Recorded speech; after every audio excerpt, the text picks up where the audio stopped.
Hi, I am Hemant Kumar. I'm a student at White Hat Junior. This is my presentation on my projects based on deep learning.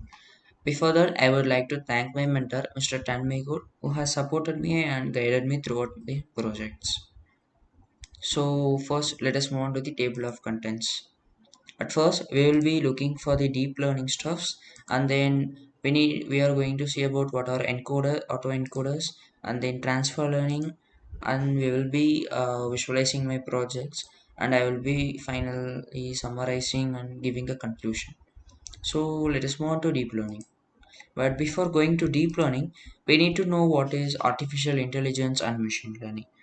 So, artificial intelligence is the intelligence demonstrated by machines.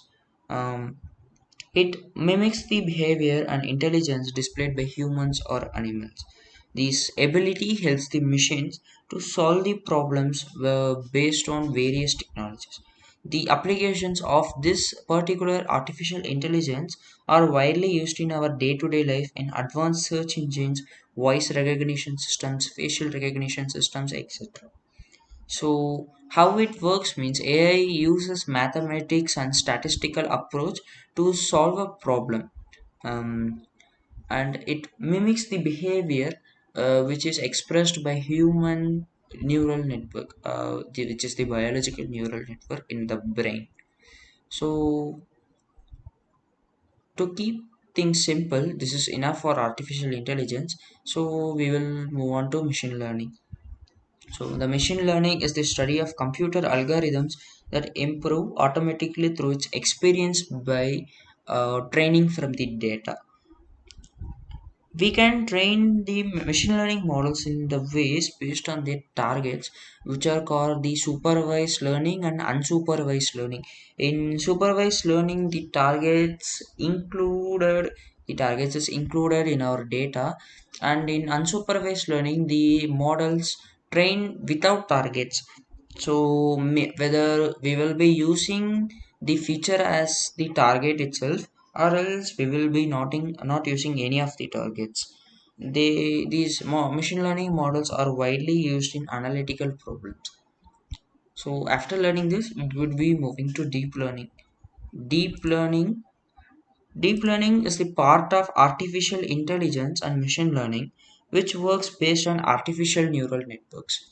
So first of all, we need to know what are artificial neural networks. The structure of a simple neural network will look like this.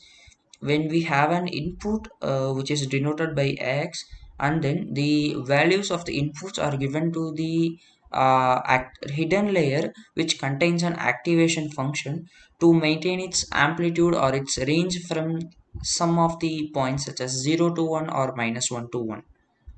So the activation function again gives the output, and the output is taken as the value for the again another activation function in the output layer, which is y.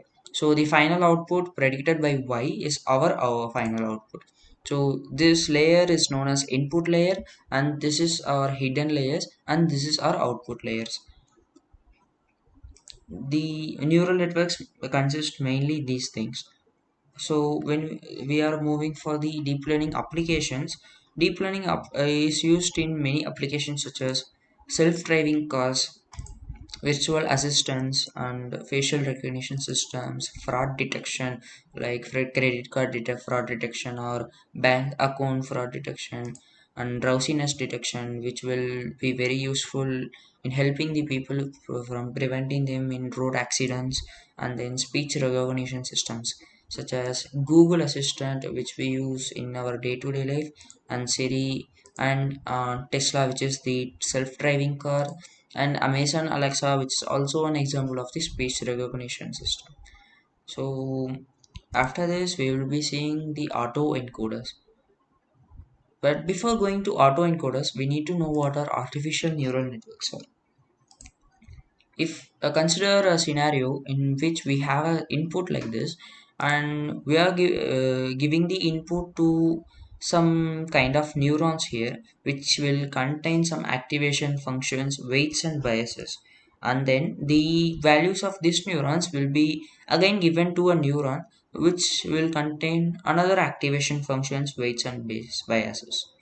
So the neurons will have um, random weights and biases which are not equal to any of this, which may be or may not be equal. So the summed weights and values of the neurons are added with biases to maintain its value, and then the values of these biases and weights are given as input to a activation function. So let us say the activation function as sigmoid function, which will keep the value of the neurons from 0 to 1. Again, here also we are using activation function as sigmoid function, which will keep the values simple. So this is our input layer, and this is our hidden layer which contains activation functions, and this is our output layer which also contains our activation functions. And how artificial neural networks works, this is the main question. So if you consider a simple neural network like this, where x1 x2 till xn are our inputs, and w1j w2j till wnj are weights of the neurons. So the summed products of weights and inputs are given to the input of an activation function. So this activation function will contain a threshold of some values. Let us say the threshold as a zero point 0.5. So the activation function is sigmoid and the threshold is zero point 0.5.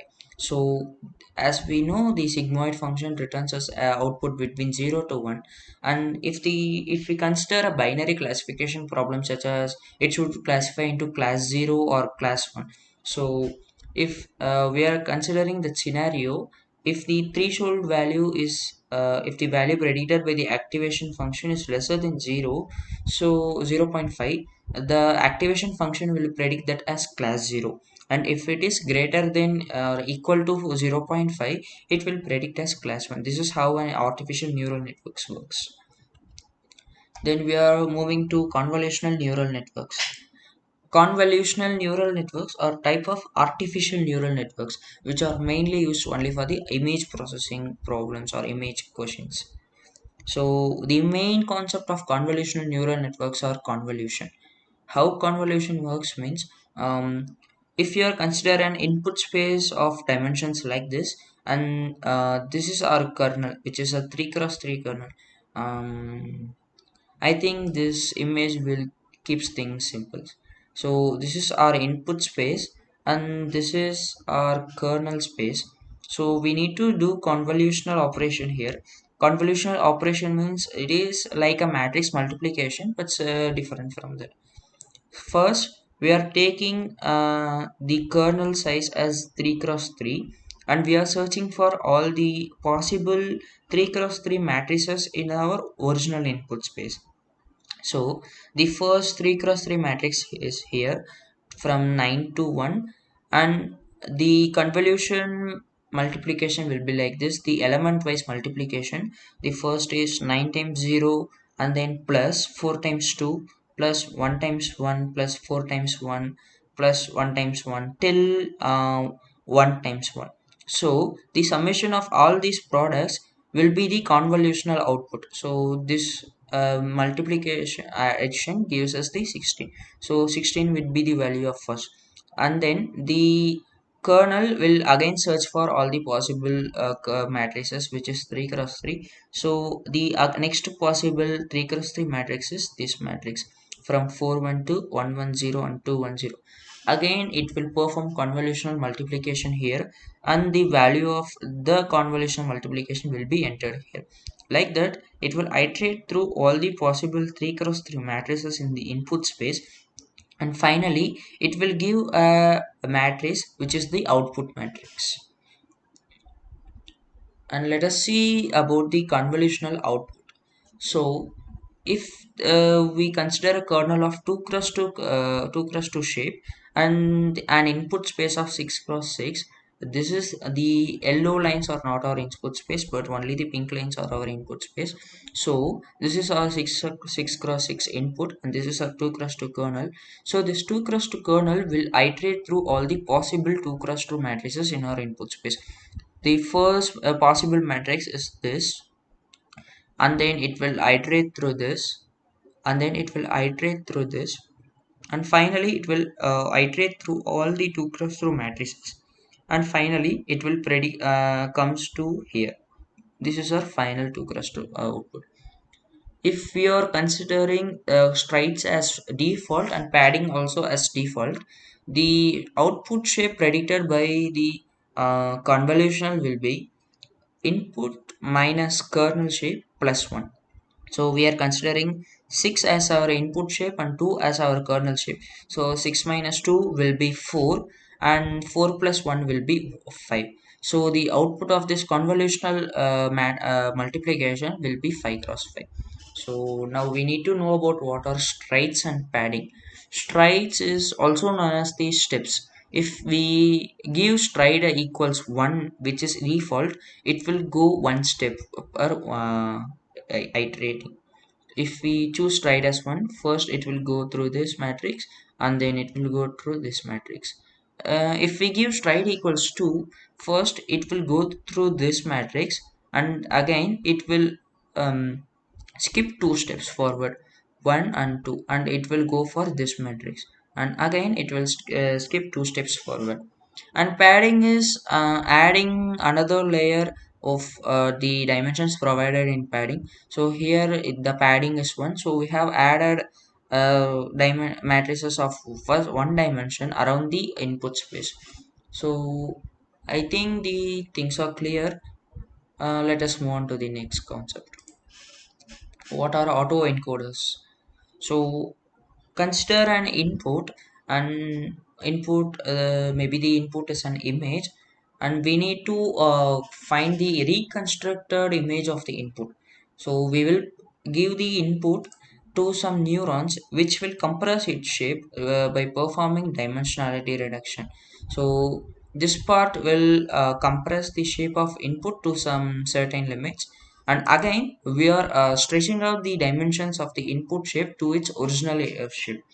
And if we consider input as 28 cross 28 cross 1, and then we will compress it to some dimensions, let's say 2 cross 2 cross 256, and again we will stretch out the dimensions to the original shape, which is 28 cross 28 cross 1, and the final output is our reconstructed image.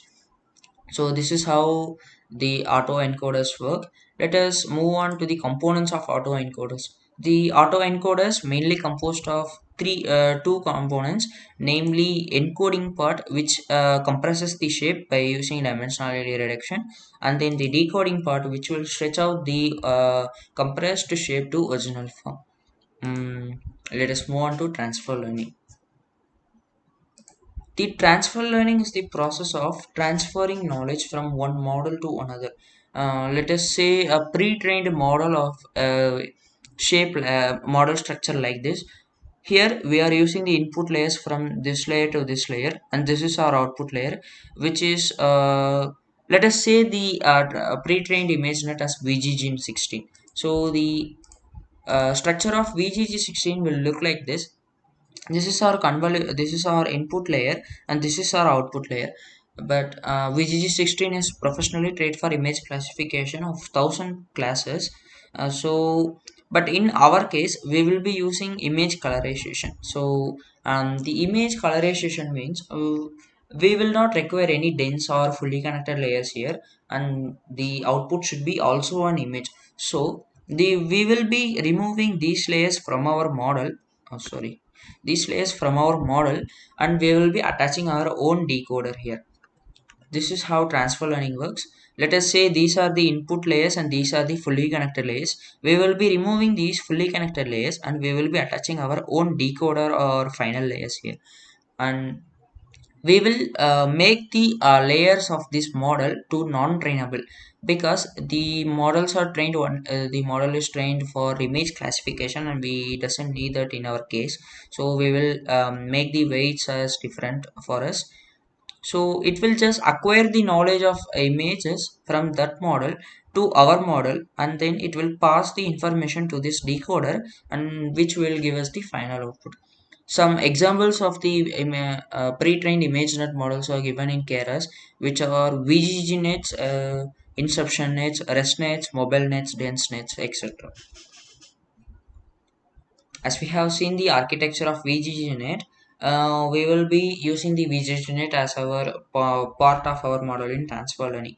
Consider an image like this, and we have the inputs of the VGGNet from here to the full max pooling layer, which is uh, which is not a fully connected layer. So after this, we will be attaching our own decoder, which will again stretches out it back to the original form, which is 224 cross 224 cross 2. So this is our final colored image. Let us move on to my projects, and we will be visualizing the projects one by one. The first project is MNIST digit classification. The basically how it works means we are giving an input image like this. Let us say the input image as the 5. The pixels are 28 cross 28 because this is the pixels given in the data, and we are passing this input over a series of neural networks, which is like this. We are taking some neurons like here, and we are making some other neurons, and we are finally predicting our classes. The gray images are with values with lower than some threshold value, and the white are greater than a threshold value. Let's assume like that. So this MNIST works like this. It has 10 classes or labels, which is from 0 to 9. So we need to predict this from 0 to 9, and see it has we have predicted 5 correctly, with the 0 to 4 as gray, which is lesser than 0, and 6 to 9 as gray, which is also lesser than 0. So we will not consider this as our prediction. We will be using argmax, which will find the maximum value in the given array, and it will give us the index. For simplicity, if we consider this as our array and this contains the maximum value, if we passed argmax here, it will give us the value of 5 as the value output. It will give the index of the maximum value, so which is our output. This is how it works. So let us move on to MNIST database. The digits in MNIST looks like this. These are the example images. The MNIST database is a large data of handwritten digits, which is used only for image processing systems. This can be used for image classification as well as image colorization, image augmentation, image segmentation, many things. The images in MNIST database are grayscale, which is black and white, and are normalized to fit in the bounding box of 28 cross 28 pixels. So the shape of all these images will be uniform, and it will be 28 cross 28. And the MNIST contains 60,000 training images as well as with 10,000 testing images. So this is a large database for which fulfills the model requirements. The example of handwritten 5 in MNIST will look like this. This is just an single example, but not all examples look same like this. There may be many variations. Then the model structure for my model. This is the model structure I have used for my model. Uh, the input is 28 cross 28 cross 1, which is a black and white image. So the channel is 1. We can't use any channels other than 1. And the output is predictions on 10 clusters because it contains labels from 0 to 9.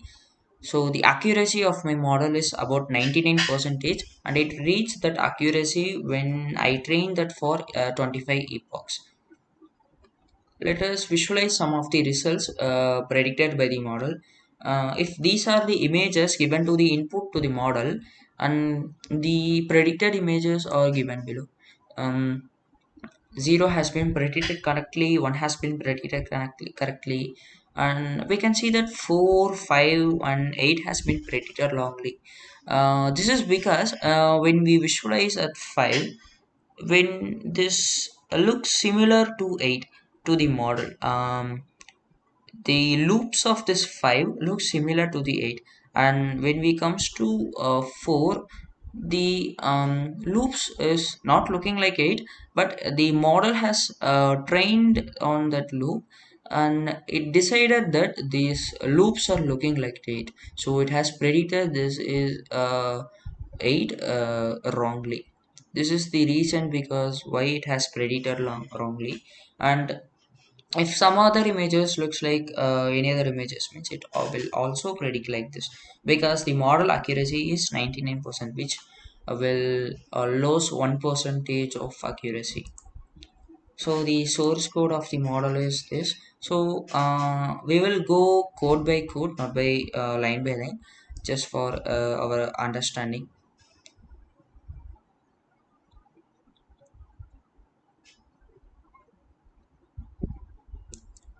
The steps used in the codes are similar to every model. The main step is processing the images and fitting the model and creating the model. So let us go step by step. The first step is data pre-processing. We will be importing some of the required libraries here, and in this code we will be loading our data from the Keras, or we will be loading the data from TensorFlow MNIST database, and we will be pre-processing the input to our needs.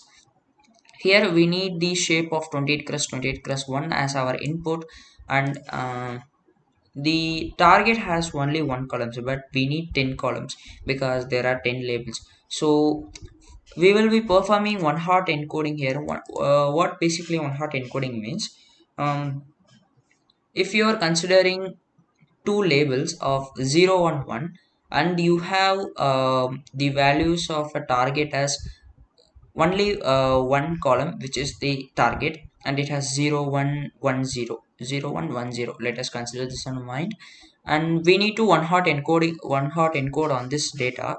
So it will look like this. It will create two columns, namely the counts of values in our original target, which is 0 and 1.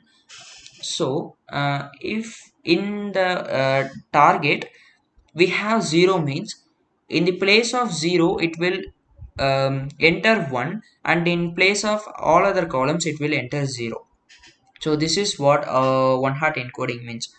um, Let me just um, show you that.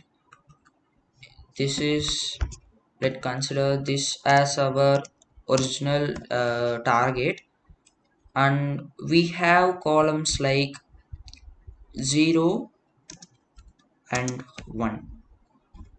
For the first value, we will be entering the model will be entering this like this. For 0 it will enter 1, and for 1 it will enter 0. Yeah, let me give a space here.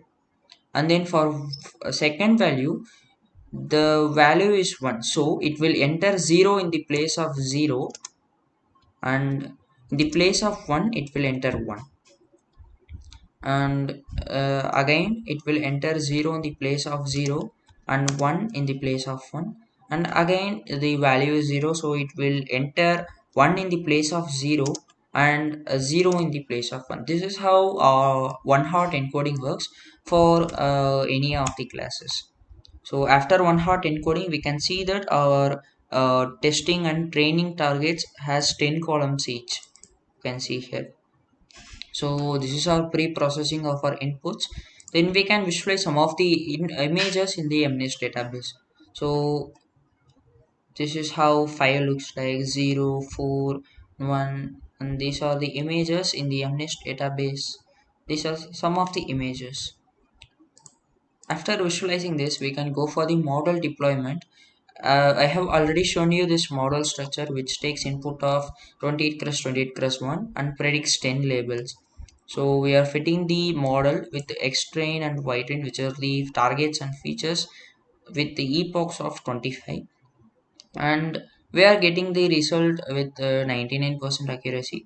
I am saving this model because I need this model to not train again, and to be quick in web application, because users can't wait that much till the model loads or trains. So after doing this, we can go for our web applications code. Here also we are importing required libraries, and then we are giving a layer to our web app, and then I am giving I am giving two options for the user to choose. If either they can choose some of the sample images, or they can upload their own image from their local machine or anything else. For if they choose sample images means the web application should show them some of the sample images it contains, and if they upload some images it should pre-process on the uploaded image. So the web application looks like this, but instead of going this we can directly enter the web application and do some of the predictions. So first I am doing for sample images. So it contains images such as 0 from 9. Yeah, let's try with 0 itself first. See, this model has predicted the images as 0. The model says that it looks like a 0 because its predictions are correct. It has been trained in such a way. Uh, the model basically may train on the loops, or may train some of the structures, or it may choose any of the features. So we may try some other images. We can choose something like, okay, 8.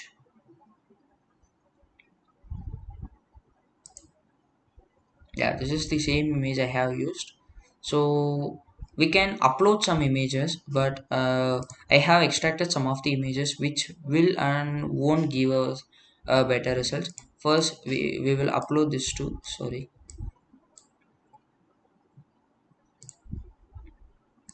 but before that we need to cancel the sample images.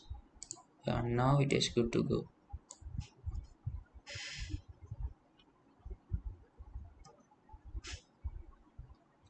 So we can identify this is a 2. Let's see the model, what the model identifies.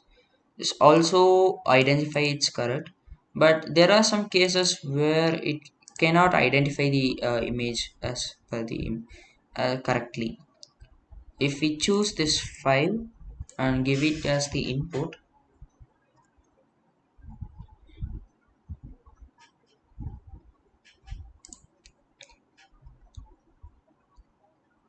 the model failed to predict it correctly, because as I said earlier, it may train on some of the loops or structures, but these five, the structure of this five or loops of this five may look like a 8 to the model, and the model predicts that as 8, which is incorrect. So this is how the MNIST digits classification works. So let us move on to the next project. The next project is, in the first project we are classifying the image digits, but in the next project we are generating the digits by the model. The problem statement is, when we are given an input image like a 0, the model should predict something like 1.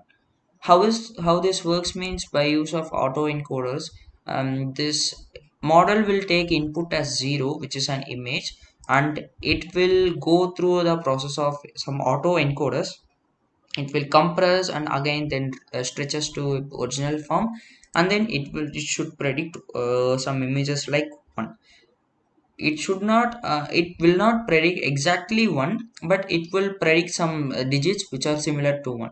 So this is how the problem works. So let us move for the model structure. This model structure is very simpler, because I have used just dense nets for here, dense layers here. We are using the input shape as 784 comma 1. So we are not using any images, but we are using the flattened array of the images. That means the image contains 28 cross 28 arrays, and here we are using the flattened array, and the output is also a flattened array. To visualize this image, we are again reshaping this flattened array to its original shape, and we will visualize the images. The accuracy is very low, because due to the many 784 units each, the accuracy is really low, which is 1.41 percentage, and the epoch strength is 25. But even though the accuracy is low, the results are really good. Let us visualize some of the results. These are our inputs to the inputs of the images, and the model has predicted really good, which are the outputs. If it is 8, it has predicted 9. We can identify it is a 9 clearly, and this is 4, so it has predicted 5. 3, 4, 6, 7, 2, 3, it has really performed well. So even though the accuracy is low, the model didn't fail to predict the images. So we can move for the next project, but before that we will be looking for the code source code.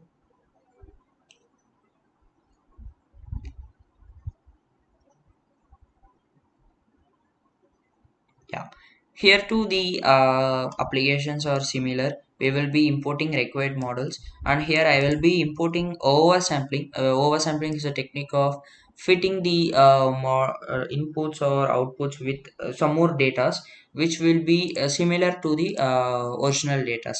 So here we will not be having equal number of classes for every pixels.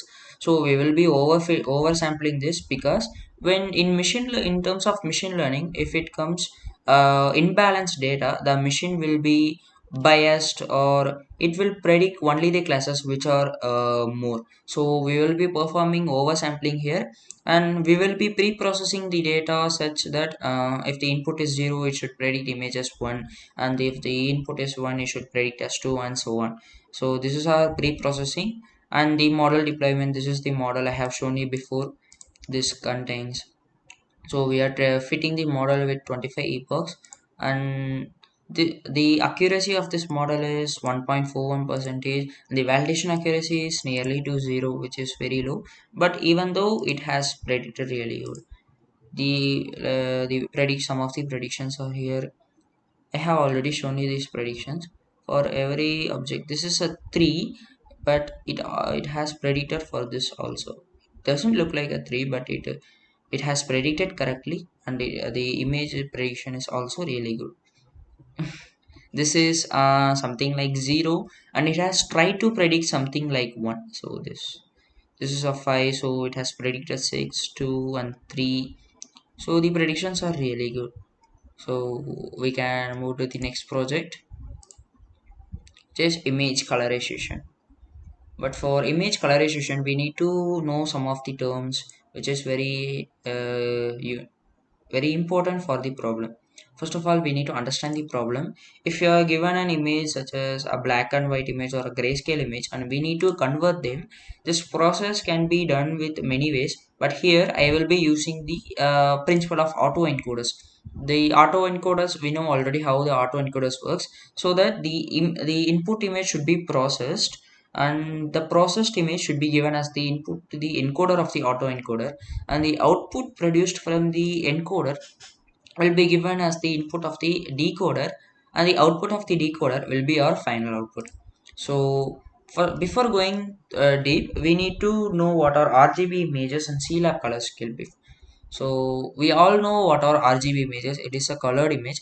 If we consider this as our original image, this can be splitted into three channels, namely R, G, and B in terms of RGB color scale, which looks like this. The red R channel or red channel looks like this, and green channel and blue channel. And whenever we concatenate these three channels together, we will again get back the original image. So this is how RGB channel works, and the values of RGB channels are similar, and they lies between 0 to 255. So keeping this in mind, we can go for the CLAB color scale. CLAB color scale is somewhat new to here, but it is a similar color scale which is similar to RGB color scale.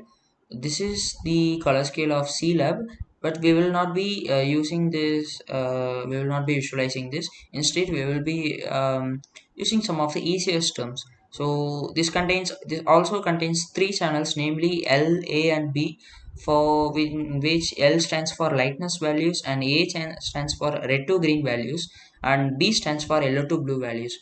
So let us move on to lab images. These images are produced from the CLAB color scale.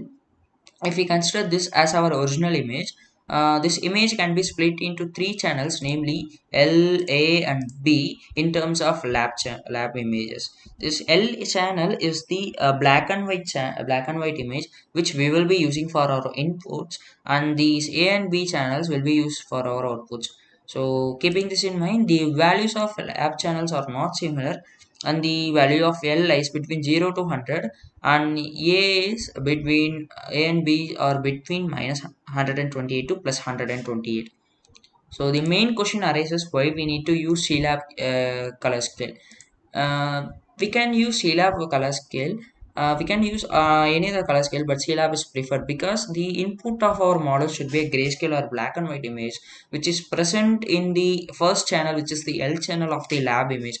And so the L channel is used as our input, and the A and B channels are reproduced as our output, are used for our predictions. And the both and the three channels are concatenated to form a lab image, and the lab image is converted to RGB image, which is our final output. So the things work like this. We have RGB image, and we are converting the RGB image to a lab image, and then we are splitting the channels from lab image to L, A and B, and this L channel is used as our input, and this A and B channels are used as our outputs, and then finally the inputs and outputs are concatenated together to form another lab image, and the lab image is finally converted to RGB image, which is our final output. So let us move on to image colorization. This is the scenario in image colorization. The image colorization adds varieties of colors to the given grayscale image. So we should keep in our mind that the image colorization should will add the colors which are present in the data and not from any other sites. This can be done with user built model or using any pre-trained image models, that is by using transfer learning or by building our own autoencoder. Some examples of pre-trained models has been discussed already. Some of them are VGGNet, ResNet, mobile nets, inception nets, etc.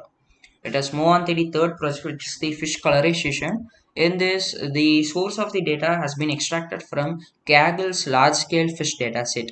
Here, the large-scale fish dataset contains 9 classes of fish types, and each class contains 1,000 augmented images and 1,000 ground truth tables.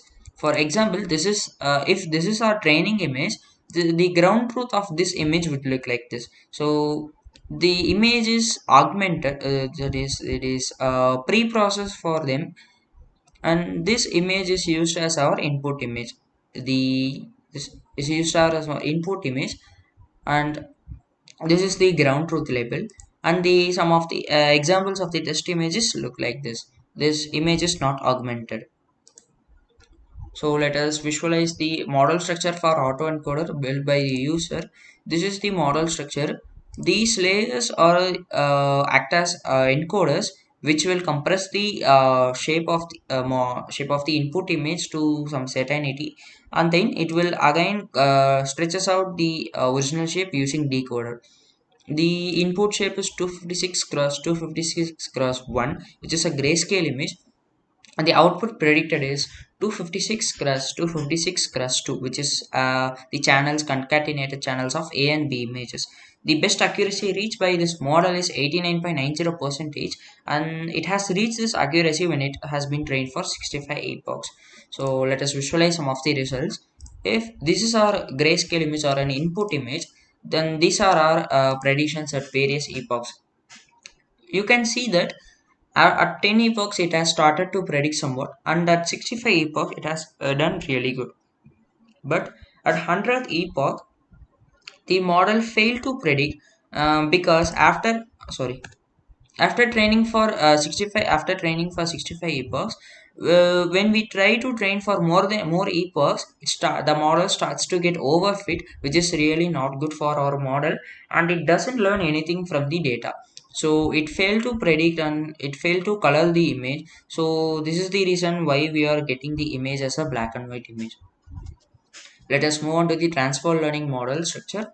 Here we will be using the auto encoder part as the VGG19, which will take the input shape as 224 cross 224 cross 3, which is a RGB image, because VGG19 is a ImageNet model used for image classification. So basically the image classification models will take input as a colored image of some objects like cats, dogs, humans, cars, trucks, etc., and the encoding part will compress the shapes to 7 cross 7 cross 512, which is the input shape of our user built decoder part. and this decoder will stretches it the input shape back to this original form, which is 22 24 crust to 24 crust 2, which is the A and B channels. So the prediction ways are similar to the auto encoders user built. So the accuracy reached by this model is 79.41 percentage, and the epochs trained is 100. Actually, I have trained the epochs for 200, but the accuracy is low when it compares to 100. So I have mentioned the highest accuracy reached by the model. Let us visualize some of the results. This is our grayscale image, and these are our predictions on various epochs. See, at 1 epochs and 5 epochs, it has done nothing, but at 100th epoch it has started to learn something from the data, and at 200 epochs it really does well. So this is our better result. From combining both the models, we can finally conclude that the user-built autoencoder is really good, and it provides about 89.9% accuracy when it reaches just for 65 epochs. But the disadvantage is we could not learn or train the model more than that, because it starts to get overfitted and it doesn't learn anything from the data. So the next model is transfer learning model, which provides us 79.03 percentage of accuracy when it reaches 200 epochs. So as I said earlier, at 200 epochs the accuracy is low when compared to 100 epochs, and they can also be trained for further more epochs, which will give us a good result. But yeah, if we train the model more than that, it would definitely give us a good result. And then if we conclude from if we conclude the model still now, the autoencoder built by the user gives really fascinating results and precise image when compared to the transfer learning model. So the autoencoder model will be used for my next project as well. Let us move on to the source code, and let's see some code wise explanations.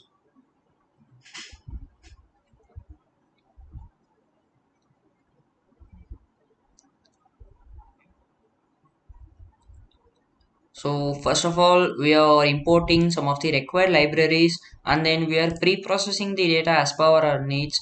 We are rescaling this because it is an RGB image and the value lies between 0 to 255. So if we divide it by 255, we will get a values between 0 to 1, which will be easier for our neurons to grasp the things quickly.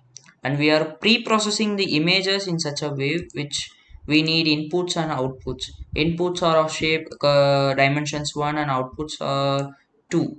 So we can move to the model deployment. The first is user built autoencoder. This is the model I have shown you before.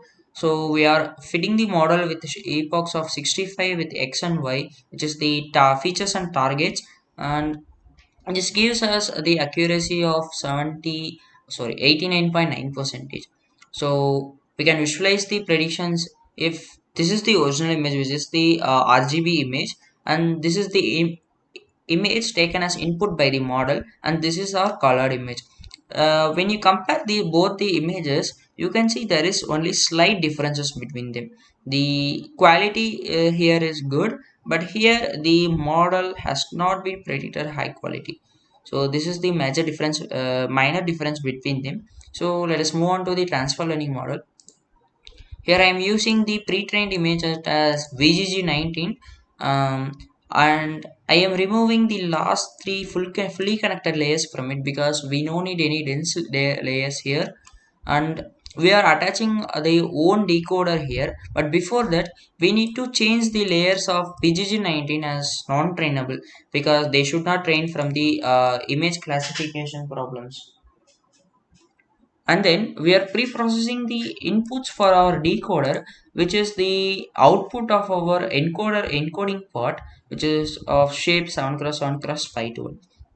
So we are giving the x features, which is the VGG19 predicted values, to the decoder, and we are getting the final output as our colored image. So we are fitting this on 200 epochs with the VGG19 features and the targets. So the transfer learning model is like this. This is our original image, and this is the input taken to the model, and this is our final output, which is really good. I have saved this model for a web application, so it may not take some time for fitting the models like that.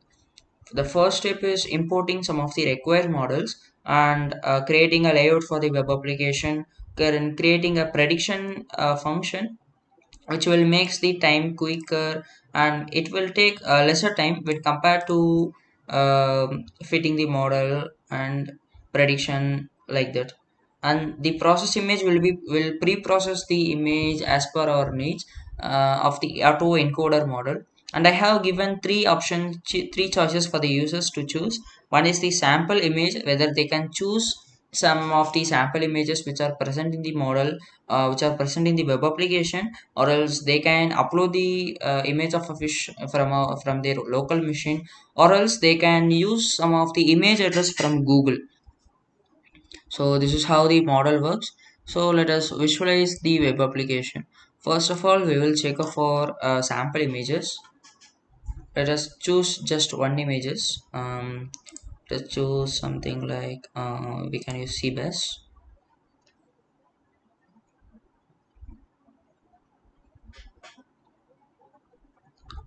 Take some time.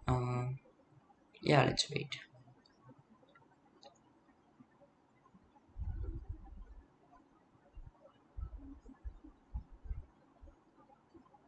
This is our input image, and if we click color, this model will predict the colored image and return us in the screen. So let us wait for the model to predict. It will takes few time, but not very much. It has predicted.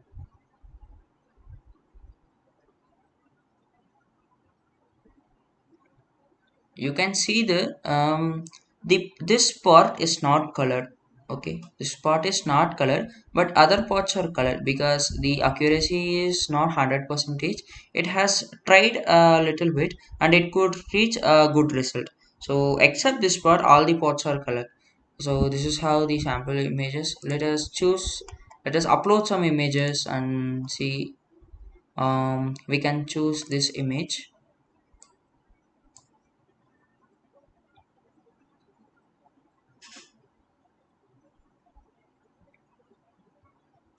So this is the input image for our model, and if we click color, the model will predict on this image, and it will return us the color image.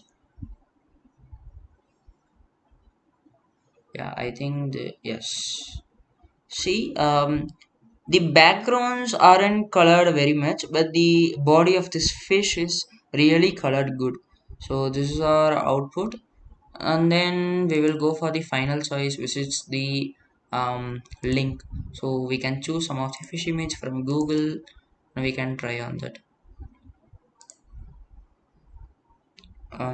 Let us take this image.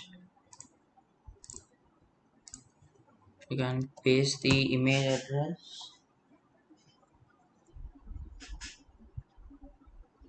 So this is the input image for our model, and it will color with the colors which are available only in the data, and it will not choose any other colors except that. See this, the body of this fish is colored good, but the except the tails and fins, the body is colored good. This is because maybe due to unavailability of colors, or maybe something else. The model has did good, but not the best. So you can visualize here. This is how the model works when it comes for external data or testing data. So let us move for the next project, which is our people image colorization. This is the really good project I have done. Um, it has the accuracy low, but it really predicts well. So let us move on this. The source of this data is also being extracted from Kaggle, and it is extracted from the human faces data set. This dataset contains about 7,200 plus images of humans with a mix of front view and side view images. So they have included both the views because this will increase the results of the models. For example, these are the sample images from our data. So all the images are RGB images. The here I will be using the same autoencoder for which I have been used for fish colorization, because that gives really a good result. So the just I have changed the shape of the model, input shape and output shape. So the input, these layers are our encoder and these layers are our decoder, as same as the fish data set. And this is our input shape, which is 224 cross 224 cross 1, which is a grayscale image, and output shape is 224 cross 224 cross 2, which is A and B channels, and the accuracy reached by it is 77.34 percentage, and the epoch strain is 100. So let us visualize some of the results. When these are our images, if you look at the outputs is really good. This is because due to many colors which are available in the data, it has predicted really good. As you can see here, it has predicted the face really good, but the uh, head and the background is not colored, but it is good. So the results are really good. So we can move for our source code, which contains the codes for the people image colorization. Here though we will use the same structure like the fish colorization, nothing will be changed, except we will be using only one model, which is our auto encoder. And for web application we will be I will be providing the users only one choice, because if we upload the images it will be really good. So without directly taking from the link, if this is we are importing required models, and we are creating our own data for images, and we are this is our example image from our data set. We are pre-processing the images to our needs, which is of one channel and two channels, L and AB, and the model deployment is same as the before, which contains the same output. Sorry, this is the same model which I have shown. So this is the model fitting with 100 epochs. The main reason I have stopped with 100 epochs is, if after this we cannot train any furthermore models with this, because due to Google Colab RAM limitations, we cannot use the model more furthermore. So this is the topmost epochs tried by the model, and even if we run this epochs, the RAM usage will be very high, so that it will reach about 11.02 GB of the RAM of the total RAM available. So this is the model prediction, but the one thing to remind in mind is this image is not from the training or testing dataset. This is an image from the web, and see the results are really good. So the model is trying to fit the colors with the hairs, faces, and the shoots. So it is trying really good, but the you can see that the background is trying to get color but not here. This is how the model works, and I am saving this model for web application. Here though we are using the same structure, first importing required models, and then giving a layout, prediction function, processing function, and then here I am giving only one choice, which is the uploading of images. So let us move on to the web application for better results. Let us try all these images here. So first is this old man's image. Let's try this.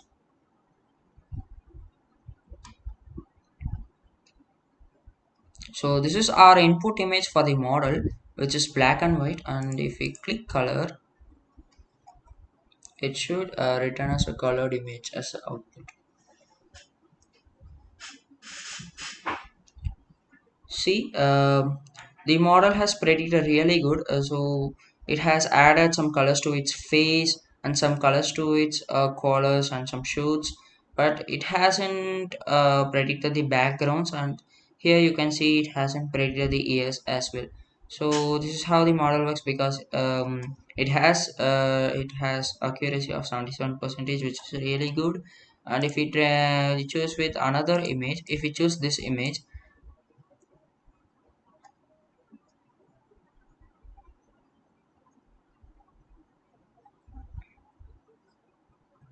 this is our input image, and if we choose color means the outputs are somewhat good, but you can look at the images. See, the original image is this and the colored image is this, and it failed to color the shirt, but it correctly colors the face. This is because maybe unavailability of this orange color in our data frame or something else like that.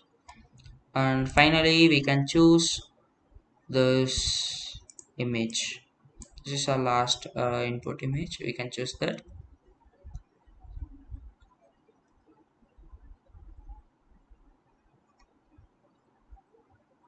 So this is our input image taken by the model, and if we click color, it should color the person.